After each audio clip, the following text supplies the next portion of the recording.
jeune bino bilenge oyo boza kokende bagroupe armé oyo bozokende babiloko wana mpo na $100 balakisi yo tala lelo banda ovandi na kati ya zamba ti lelo ovandi 7 ans 8 ans 9 ans na kati ya zamba osalaka makambo mabe na kati ya zamba ya yo mwasi ya yo bana ya yo bandeko moko nini bakobeneficie na effort oyo na besoin ya jeunesse moko eza patriotique lelo towana jeunesse moko oyo eza uni oyo eza jeunesse oyo ezali ezokone mpona développement ya mboka na biso pouse esengeli nakoki kopesa mama te mpona esenga sa ata le fils de marche de santé banda atina victoire okoka yango te il faut te na babi bajeunesse oyo bato jeunesse aza na liboye aza na kimia na mboka na mama soki mais oyo ezali te il faut créer des guerres pour voler et ça vous perdez votre temps vous perdez le temps parce que l'argent que vous perdez pour formater la guerre pour koyiba kita ya Congo et afika le makasi c'est azemi na Kinshasa ça c'est pour na seke ba lokai c'est que ça qui tamba et c'est que il faut que gouvernement soit comprendre que dimension kuluna et le moins dimension moko ezali sociologique mais comme dimension moko sécuritaire parce que baza ko servir ce qu'on appelle insécurité et que population a la capacité ya koloba ke to combattre yango sociologiquement parce que ekomi ke na ba arme na ba machette na mani il faut que l'état a la disposition ndenge bazwa liboso na général Kani.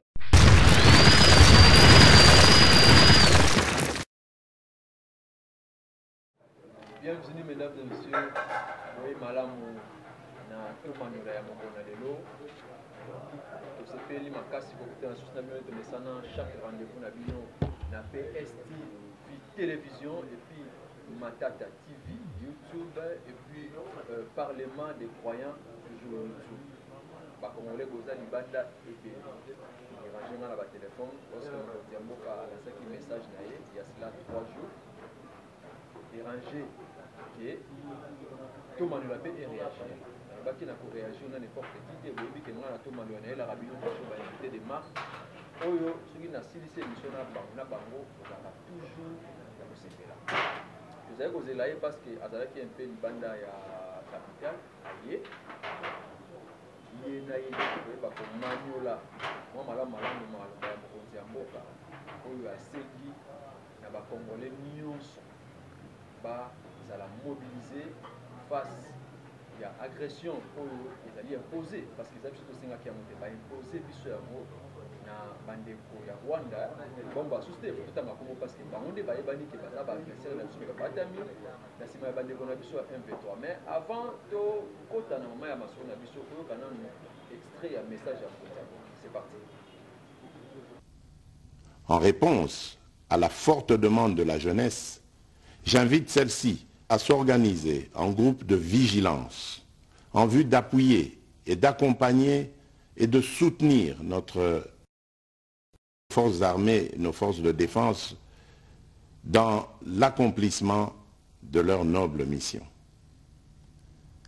C'est ici l'occasion de mettre en garde tous les traîtres civils ou militaires et autres brebis galeuses qui servent les intérêts de l'ennemi.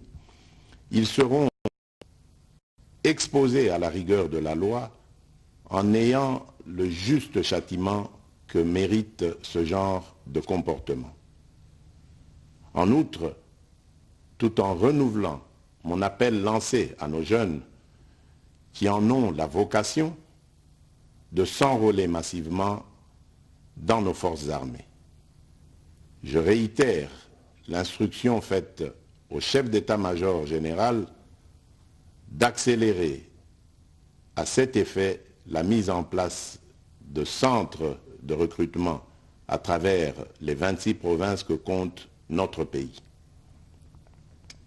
Chers compatriotes, nous devons ensemble avoir conscience que nul autre que nous-mêmes ne viendra sauver notre nation et que cela exige de chacun de nous une mobilisation tous azimuts. Que Dieu bénisse la République démocratique du Congo. Je vous remercie. De retour sur ce plateau, je vous rappelle que tout ça dans l'espace, la bourgeoisie, hein, et ça dans il y a le PAM où il y a béni les visionnaires, l'espace de la bourgeoisie, voilà. Et quatre kitoko bomoni, c'est comme kitoko zoleka, pour ne pas faire la pub, mais bougnon boyara. Voilà, je m'en vais à vous présenter Bino, invité du jour. Il s'agit bien de M. Dominique Diamant Kambedge. Dominique Diamant Kambedge. Azali président honoraire, il y a Conseil national de la jeunesse. Parce que vous vous rappelez de ce monsieur-là, un grand vaillant, il vous a servi avec loyauté et fidélité et il a laissé les empreintes incontestables. Voilà. Actuellement, il est président, il y a forum de jeunes de la CIRGL. CIRGL, cela veut dire Conférence internationale sur la région de Grand Lac. Donc, vous allez voir que non, les bienfaits, n'est pas oublié. Aujourd'hui, il occupe alors cette grande fonction au niveau de la sous-région de la Bissau en Afrique centrale, si je peux dire, ou bien de toute l'Afrique. Monsieur Diamant, Mbote maman. Tozeli opingi. Zaki libanda mboka. Nga d'ailleurs, tant qu'on a mboka lobi na bi, na bengi lobi na ngande ko journée, na zano libanda mboka, zela na koma to patienter, et l'autre zuyo. Merci beaucoup. Voilà. Merci Nabiso Rolandi, message à Mboka.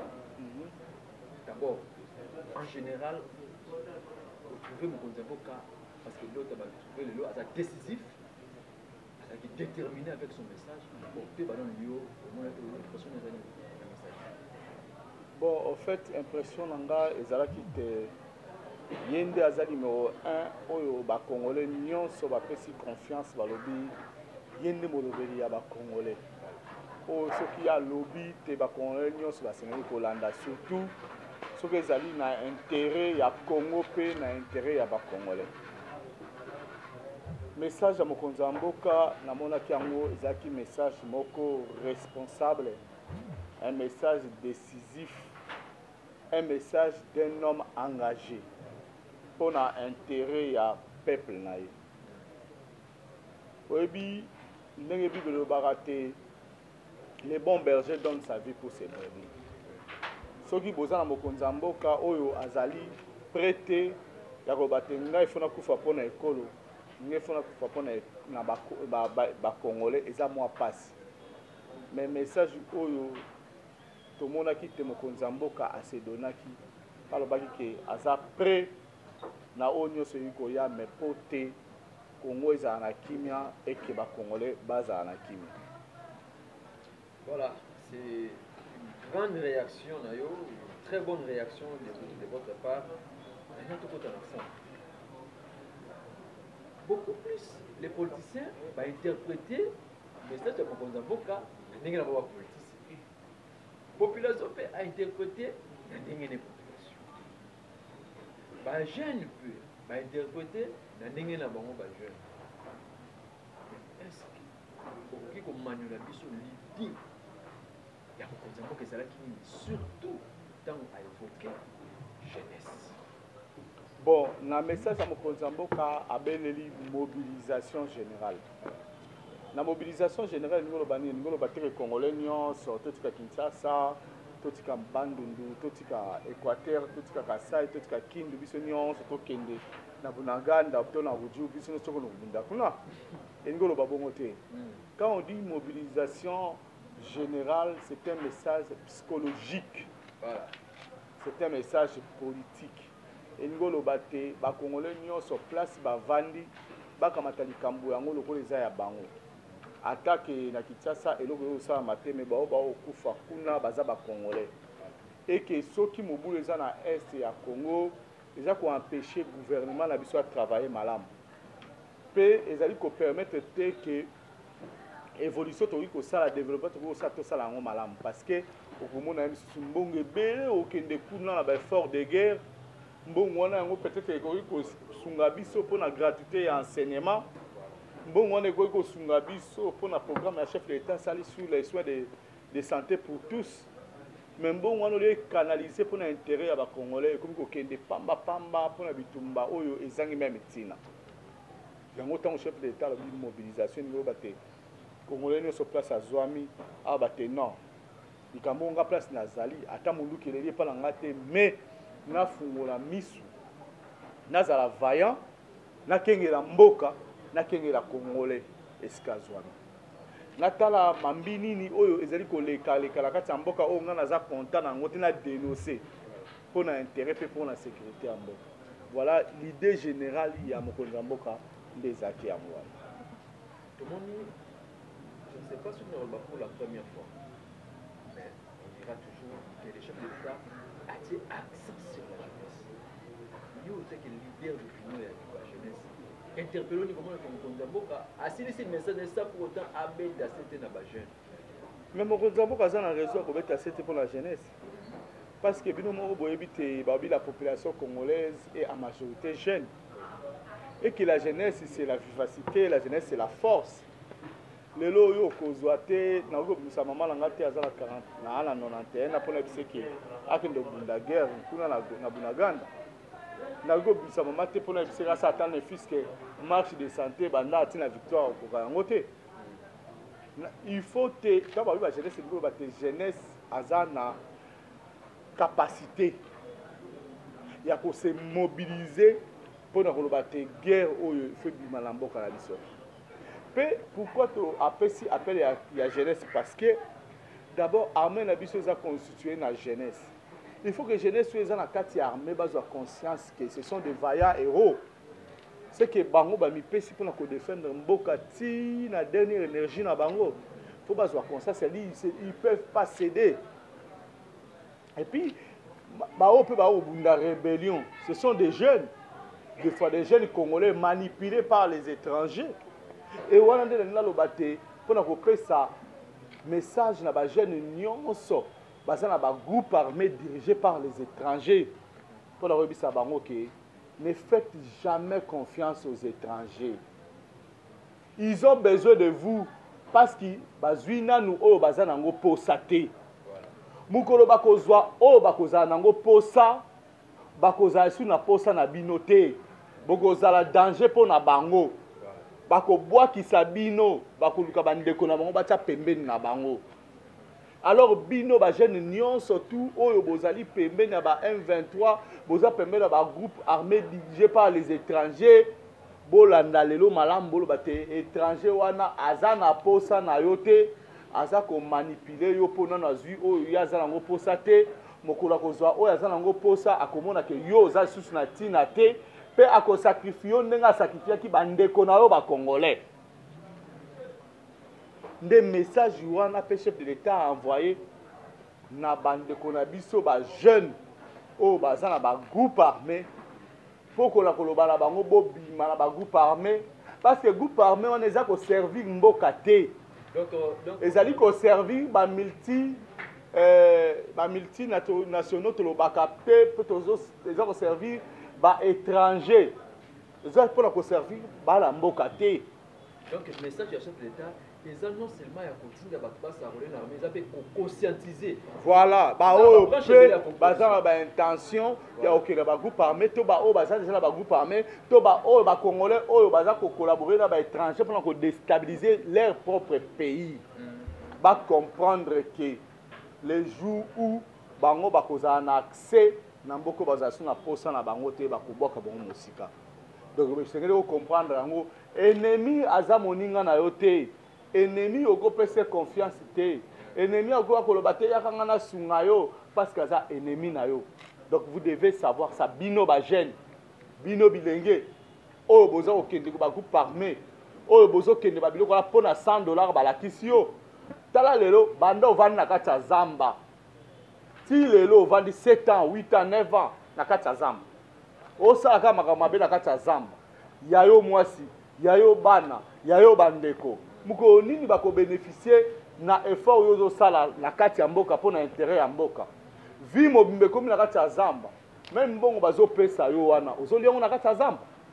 Vi mobimbe kosuko na kati ya zamba. Donc c'est pour dire aux jeunes qui sont dans les groupes armés, qui sont dans les M23, abandonnez, le pays vous appartient. Yaka kosa la mboka na yo, zonga la kati armée na yo comme militaire loyal au pays.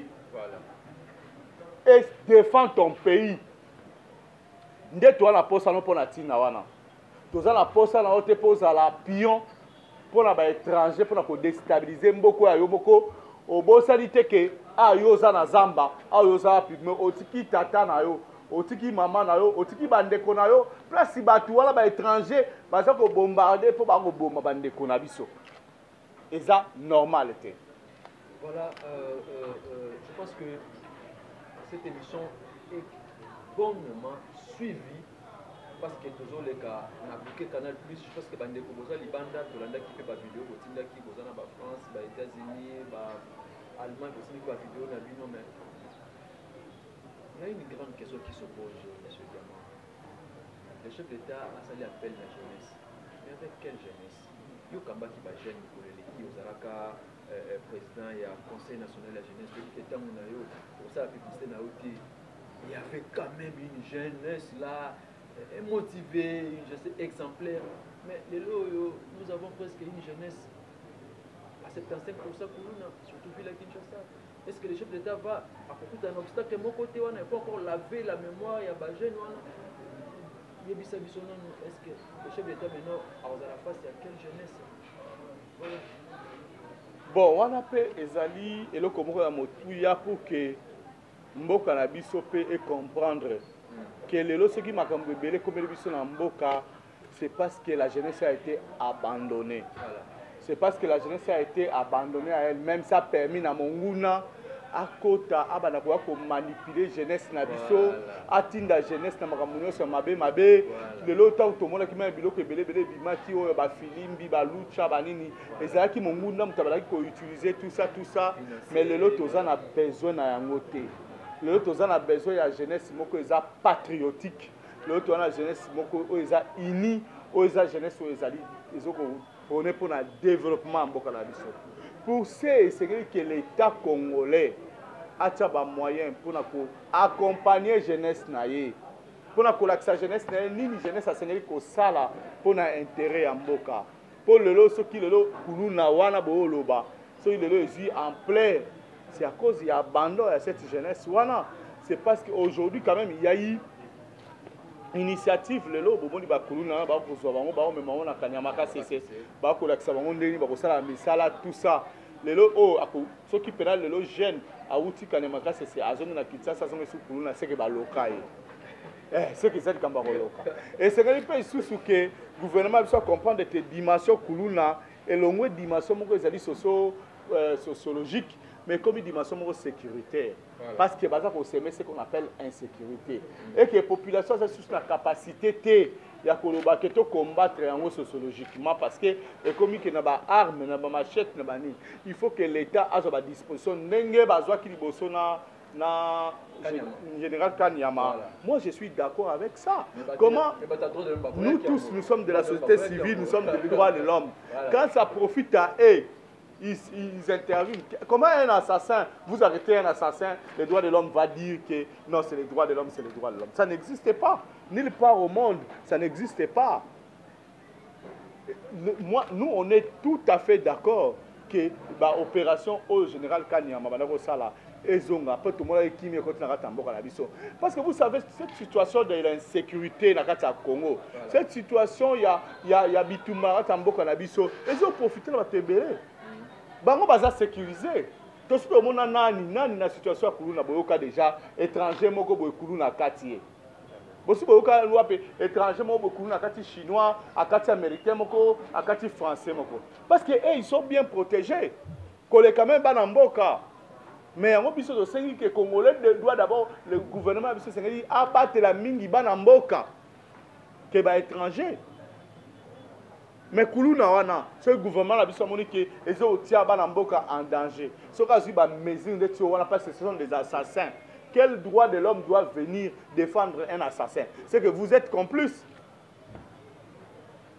C'est que vous êtes complice. Torondima ke ezalate o ezali to benga ezala folie à jeunesse d'autres monde raba jeune baké ko topesi exemple ndenge permettez-moi ndenge fali à ça qui concerne naye wana eza concert misano ya bana mboka mais ça qui tant obima na mo ambiance wana bao bakufa ki bakufa to permettre za na ndenge wana mais to permettre za te na oyo azui machette a papa oyo bon temps ba ko kamata l'état ko s'imposer bo droit de l'homme moi to permettre yango te voilà to permettre te voilà biso nyonso to asima na mokonzi ya mboka pona ko bate kimia e fo ezala il faut congolais nyonso place à Zouami ayebaki nde na vandi boye naza na kimia na mboka na nga soki toza malmené na bamboka bato mosusu botika biso quand même tovana ata na mboka na biso na kimia tozala ata na kimia na mboka na biso yango wana eza mpe appel mpe tokoki kopesa na communauté internationale eza mpe appel oyo tokoki kopesa na bapartenaire ya Congo mpona koloba te le congolais atikala kozala na problème ya moto te congolais azali oyo bino mobolobaka ke le peuple le plus hospitalier du monde et que soki bato bakoprofite na hospitalité ya congolais mpo bamona ke hospitalité eza faiblesse mpo bamona ke hospitalité ezali sini moko ya bassesse mpona kobanda siko koya kosala congolais oyo nyonso akoki kosala oyo nyonso alingi kosala makambo ya kosala mpona koprofite na hospitalité wana lokola bato bamoni ke eza faiblesse nde tokoloba te eza faiblesse te eza faiblesse te tosengi ke congolais esengi azala na kimia na mboka na ye toza na besoin congolais azala na kimia na mboka na ye même soki bolobi te congolais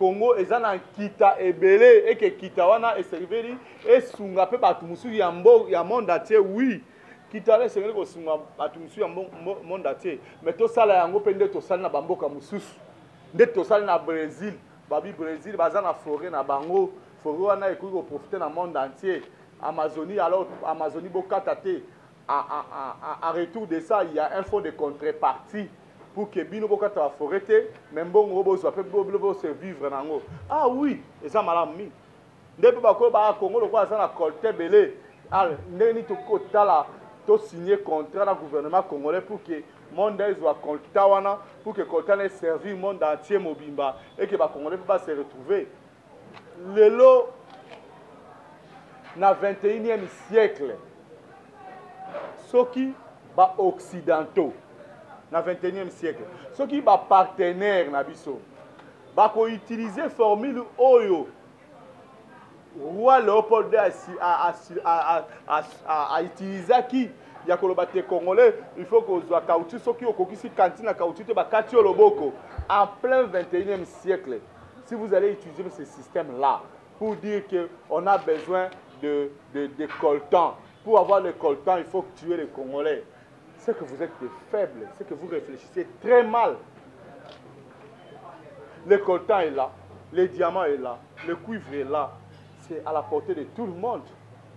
Celui qui en a besoin, il vient négocier avec les Congolais sans bruit, sans massacre, sans guerre.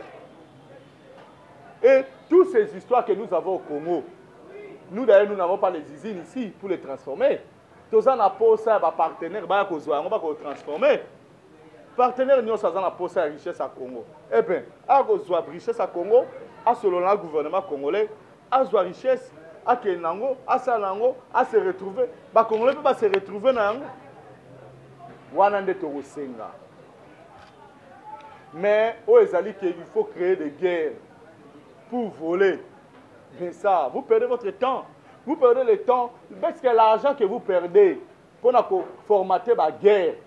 Pour koyiba kita ya Congo et akaka mbongo na pe bokai ko somba kita wana sans guerre voilà mbongo bo dépasser pour ça minduki ko ça minduki ko boma ba vie humaine pour na ko zwa coltan pour na ko zwa uranium pour na ko zwa telle chose et ça kaka mbongo bokai ko ya nango bo sombi pe biloko wana boke ko transformer ça qui est le sang mais pourquoi tu vas utiliser méthodologie Yamakila. Zolanda. Mais, nakoloba ici aspect monsieur c'est très important. Oyo batu bazolo ba makambo guerre o etalité. Il fallait que kamata eteni amboka na biso ko pesa na ba Rwandais. Monsieur Amonika wana des solutions. Mais ça, il faut déjà, il ne faut pas rêver. Parce que Mboka Oyo et Kabana qui n'a deux personnes, et ça qui entente entre le président rwandais et le président congolais pour voir toutes ces limites. Limite, Mboka Oyo est depuis 1885 la conférence Mboka Oboé. Donc, aucun président, ça, il faut assurer ces gens-là. Il faut assurer ces gens-là.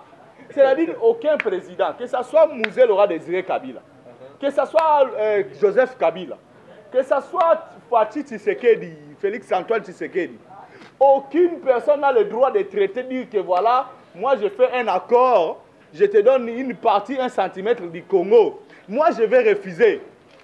Même si c'est Fatou qui vous donne ça, voilà. Même si c'était Laurent Désiré Kabila ou bien Joseph Kabila, moi Diama je vais refuser. Voilà. Donc c'est-à-dire il ne faut pas se faire des illusions que parce que vous avez signé un document avec tel qui va vous céder une partie, qu'on va vous céder. Ça n'existe pas. Les limitations n'ont pas été faites par des personnes. C'était une grande conférence mondiale, on appelait ça la conférence de Berlin. Voilà. Alors c'est cette conférence qui a délimité. Et comme on a délimité, même la Bible, hein, celui-là de Pilate a dit, ce qui est écrit est déjà écrit. Voilà. Et le Congo a déjà été écrit. La carte du Congo là, c'est déjà été tracé comme ça. C'est fini. Il ne faut pas se distraire. Mais ça n'empêche pas à tout le monde, Moutounion soit moniqué, dans la Linga Congo, mi. Et le roi, le long de tout ça, vous avez Congolais, belé, Balinga États-Unis, mi, Balinga France, mi, Balomon, la banque, Bakobe, GDV, Baké, la banque, va aux États-Unis, Bamisou, Bakoma, Américain, Namon, la banque, j'ai mes amis ici, Bakoma, la banque, Américain, sera hier, un passeport américain, un passeport français. Ça n'empêche pas tout le monde. Ça n'empêche pas aux Rwandais qui estiment que moi j'aime bien le Congo. Je suis Rwandais. La ligne n'a rien vendre dans le Congo. La ligne n'a rien dans la société congolaise. Aza libre. Aza libre. Mais Nandera Malamu, Aza libre. S'il y a un Rwandais qui aime bien le Congo, il veut venir rester au Congo. Aza libre aux Ala Congolais. Et aujourd'hui, ça je vous dis, il y a même beaucoup de Rwandais qui sont dans ces pays ici. Mais ça va Rwandais, à commander déjà Congolais, à qui pas makamte même au niveau les Canada, est-ce qu'on a Italie il y a qui n'a Congolais, n'a pas Congo, ça me regarde et il défend le Congo. Aux Hollande. Mais on ne basa makanisi mabe, tozo ya l'intention mabe. Aux Homona, Rwandais to lingate. Mais si vous m'entendez à Taza Rwandais, soit que je vais travailler au Congo, soit que je vais habiter au Congo. Et ça m'avait été à ça libre. Même les droits universels des droits de l'homme et lobby en haut. Habite tout citoyen du monde a le droit d'habiter les pays de son choix. Ça, c'est les droits universels. Moutounio, ça a le droit de l'obake. Dans la Kova, en Afghanistan, est allié. Moutouako Bengane Azate. Ok, en Afghanistan, au lobby Tengaï, Naza Congolais, Naï Nanga la Liga Afghanistan Mingi. Naï Rova en Afghanistan. Afghanistan, bah, ok, le Linga Abisso Mingi, Sinem Mukando, Zoa carte résidence, Yango, Vanda la Kimia. Et Zabongo. Et puis, message de Moussoussou, n'a eu qu'on lancé, pas seulement les Congolais, mais les biso africains. Message n'a relancé dans le baboy. Otozo mon abie bateau bazali, l'équipe sont en bongo, l'équipe sont en force, l'équipe sont en makambo nyonso, ko sangana na ba groupe oto kabaobenga Union européenne, jadis IRSS. L'équipe sont en bongo, mais au sangana. Biso africain otoza na eloko te, ata lipate, ata ninite, mais biso africain de toli ko sangana te. Toli ko se mettre ensemble te. Toli ko se soutenir te. Mais toi on a eloko te. Mais l'Union africaine est alliée. Te wana Union africaine c'est une histoire de distraction. Parce qu'elle a la capacité pour intervenir. La guerre ici entre le Rwanda et la RDC, toute cette histoire a commencé depuis quand? Une Union africaine manipulée par les Occidentaux. Parce que ce basé a la capacité d'être Union européenne, de guerre, c'est si là. Tout ça qui est la guerre, il y a Rwanda, il y a Rwanda entre le Rwandais. Tu as la guerre, il y a Angola. Ça, je dirais 28 ans en Angola. L'Union africaine était où? Même les histoires des Nations Unies. Moi, Diamant, je suis tout à fait d'accord qu'on dise même, on néantit cette histoire des Nations Unies. Parce que le premier objectif des Nations Unies, c'était le maintien de la paix dans le monde. Mais cette Nations Unies n'arrive pas à maintenir la paix dans le monde. Il y a des conflits partout dans le monde. Alors, son utilité, c'est quoi? L'utilité n'a rien aux animes. Alors, tu reformuler en haut. Nations Unies, avec d'autres objectifs clairs. Voilà. Avec quoi objectif? Or, Bazali, pour le maintien de la paix dans le monde. Hein? Tu restructurer en haut. Aux Hollanda. Et tu sais vous devez comprendre ça. Avec les limitations de nos frontières, que le Rwanda ne peut pas vivre sans le Congo. Le Congo ne peut pas vivre sans le Rwanda. Le Burundi a pu vivre sans Congo. Le Congo n'a pas vivre sans Burundi. Angola a pu vivre sans Congo. Le Congo n'a pas vivre sans Angola parce que les limites les frontières nous imposent. Et aujourd'hui, nous avons des familles mélangées, des familles métissées comme ça. Ou un papa congolais qui a une femme angolaise, qui a un enfant rwandais. Et vous allez demander à cette famille-là de se partager à cause de vous. À cause de l'intérêt nabino, vous avez libota mobimba. Oyo papa, parce qu'il y a une femme rwandaise, ils ont eu des enfants. Et vous demandez à cette famille-là, Bakabwana, parce que bino ba politicien, vous avez besoin de pouvoir. Et vous allez demander à un enfant qui a une mère congolaise, un papa rwandais, vous allez lui demander de choisir à cause de vous, les politiciens, parce que vous avez le pouvoir, vous avez besoin de pouvoir. Ça n'a pas de sens. Le pôle touché, tu veux vraiment tout le temps en politicien, mais le pôle touché, tu rencontres vraiment politique, tu peux toujours chuter déjà dans le premier numéro.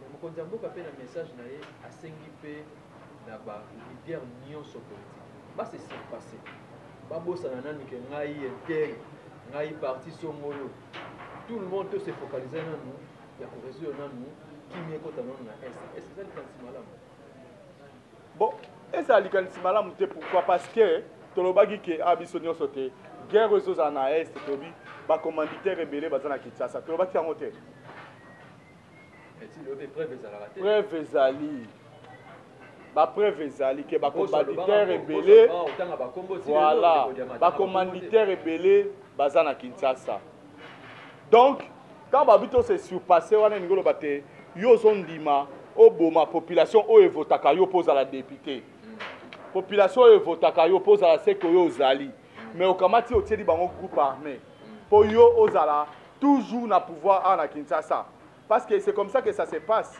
il menace Kinshasa. Si moi je ne suis pas là, là-bas, basali moboulou. Donc il faut se surpasser de chef d'État lobby. Mbongo mbongo pe bosi bozu ebele bo lukaka mbongo ngo bosala kanango nini bokenda nango wapi. Hein?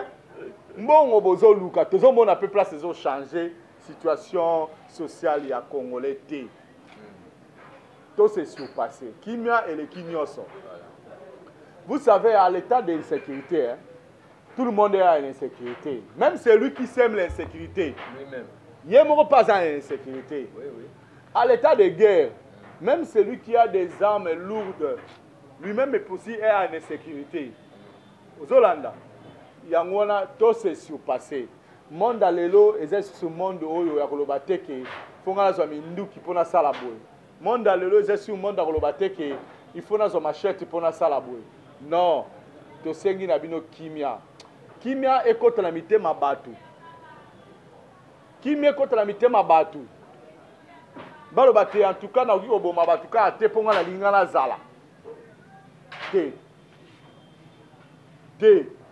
To se surpassé. To lukana no kimia contre na Congo. To bengana mona no monguna. Soki makamusu ezali to ko arranger entre biso na biso ba congolais à vrai. Mais c'est pas ce que les Congolais à vrai, monsieur Bazate, tout ça va infiltrer. On est lingate que qui kota pour à l'insécurité boy. eza na bato oyo bazwa kovwama ndenge kimia eza te na este eza na bato oyo bazwa kozwa mbongo ebele na ntina na yango yango baolingi te eke kimia ekota mais biso tosengi kimia parce que toza sûr que mbongo ozozwa insécurité qu'on appelle l'argent sale oza la possibilité ya kozwa yango soki kimia ekoti mais ozwa yango mpe na kimia. Mesdames et messieurs, je pense que c'est très douloureux. C'est très douloureux pour Kamakambaboué. Le chef de l'État a fait son pas. Et très nabiso. Si on va dire ça, on va dire divulguer le message à mon Konzambo. Quand on pousse un appel à leader d'opinion minée, au Bakamba, la jeunesse et l'école démocratique, le Loazo Kamba, la jeunesse au niveau Afrique. C'est l'honneur du pays. Comment on a déconné sur le lot à aller reconnaître au niveau Afrique. Les honneurs qu'on a vu sur les Congolais après ces messages. Les groupes armés bazar pour utiliser pour surtout les jeunes à est. Les jeunes à est, ils ne vont pas Kamboka. Les rebelles vont utiliser pour macasse à cause de $1000, $500. C'est vraiment magnifique. TV Zangonga, tu comme kochité na biso. Tu comme kochité na yo. Na nyo solo. Message clé na yo na ba jeune et pour ça la message clé na ba jeune nyonso pe baza na groupe armé na ba nyonso ozo ke insécurité ko ba bango ke toza bana mboka toko bundana te toko bomana te nyonso to bundana nyonso to bomana tokutaki yango awa tokotika ngo pe awa soki problème ezali boya toyokana nde tolobaka moto alokela moninga te boya tovanda esika moko toyokana biso nyonso tokanisa ndenge nini tokokamba mboka tokanisa ndenge nini mboka na biso ekokende liboso mpo mutu moko te ayi koprévoiler ke ye nde aza congolais koleka bacongolais misusu biso nyonso tu toza bacongolais au même pied d'égalité tolinga mboka na biso mabe nyonso tu soki oza congolais place yo ozali esengeli koevite mabe nyonso ekoki kokomela mboka na yo mpe na bajeune plus particulièrement koloba ke nasengi na bino détermination. Ne soyez pas esclave, n'acceptez pas ya kozala esclave na mboka na bino moko. Et pour ça tolongola distraction nyonso oyo mutu nyonso akomemela biso yango ezala tel politicien ezala telle confession religieuse ezala to nini longola distraction tana mutu na yo Congo. C'est ici que moi il y aura mes enfants, mes petits-enfants, mes arrière et petits-enfants. C'est-à-dire que si moi j'accepte d'être esclave, c'est toute ma progéniture qui sera esclave dans mon propre pays. Voilà ce que je peux me donner comme message. Voilà, ça n'est fini pour tout Manuel Lamokonelelo. Les Congolais, nous avons un mot comme le Congo démocratique, au Tama, au Salela. Merci Mingi. Na bino nyonso bozwini bakwa kolanda émission pour capter mais surtout na ba jeune nyonso école démocratique ba province nyonso bozomi libanda ya mboka bozolanda biso na nzela ya bloquer à Canal Plus et na ba YouTube kozali partenaire tika ete Nzambe asunga biso na rappeler bino ke oto yambaki comme on a Dominique Diamant azali président honoraire ya Conseil national ya jeunesse pe lelo actuellement toloba azali président un forum de jeunes. Il y a CRGL. Je pense que vous avez compris le message. Chef de l'État, à Manoli, à Momalam, on a des commentaires où tu reçois les articles. Je pense que la suite, au prochain numéro, au revoir. Qui vient dans Zambie, et